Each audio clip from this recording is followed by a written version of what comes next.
जिला बिरमित्रापुर थाना में 4 नया टीवीएस अपाची बाइक सरकार बाट से मिल है। पुलिस पेट्रोलिंग करे के लिए ई बाइक के देवाल जा है। बिरमित्रापुर थाना अधिकारी रामप्रसाद नाग और स्टाफ मन मिल के बिरमित्रापुर के विभिन्न एरिया में बुल रहे।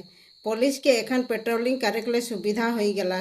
जहाँ पेट्रोलिंग गाड़ी ढुके नहीं पारत रहे उस जगह में एखन बाइक में पेट्रोलिंग सुविधा से करे पारबे। बिरमित्रापुर बासिंदा मन भी बहुत खुशी है। पहली बार बाइक में पुलिस पेट्रोलिंग करत है।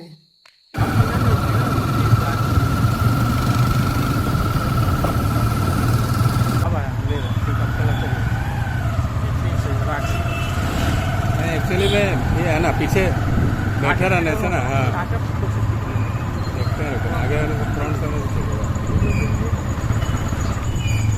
प्लास्टिक टाइम में जाम हो जा रहा है ना।